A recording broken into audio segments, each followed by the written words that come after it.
Hey guys, sometimes the day takes on a life of its own and you don't get to accomplish the things that you thought you might have, and you just have to be flexible. So I had a little something planned for you guys today.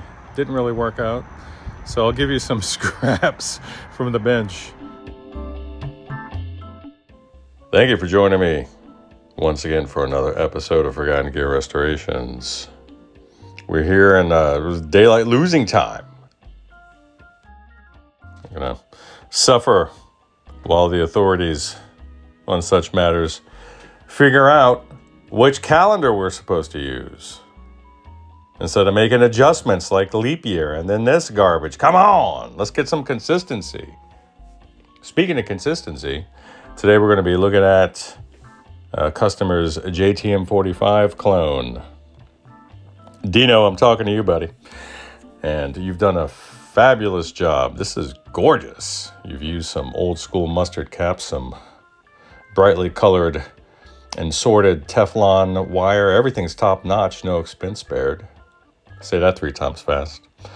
But you got a buzz problem. 60 hertz is what I'm listening to. And the presence control is affecting it.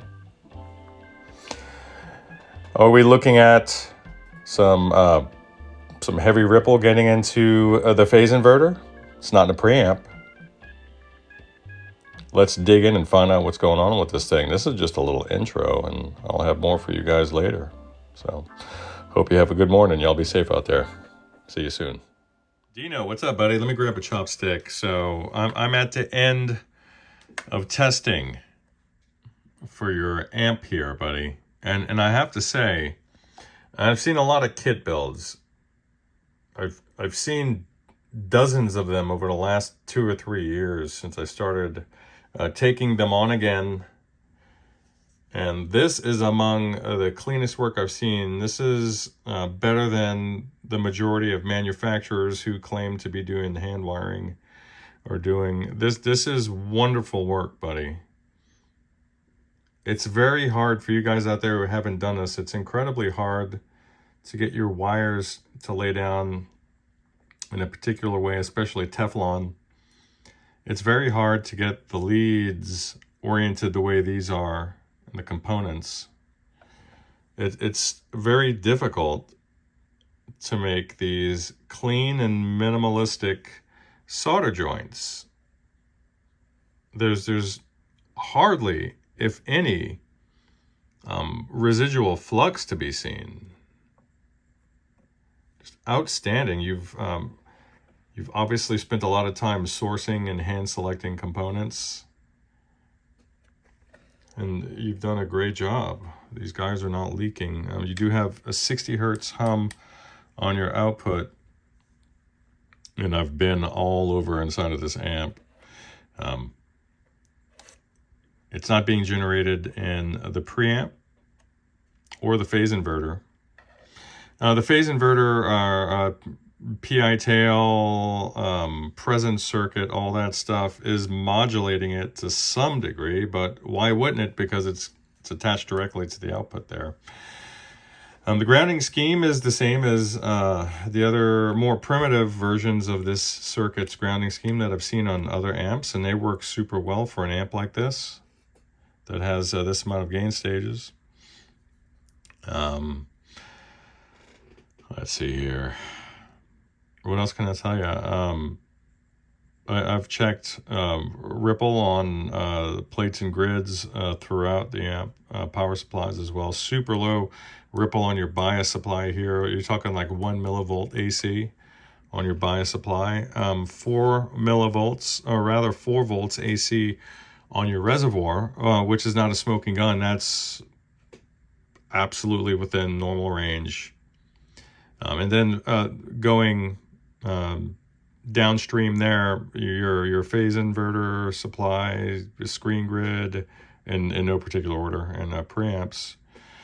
The ripple is exponentially smaller as you go downstream, so that's all fine and well. You have high quality F&T filters here.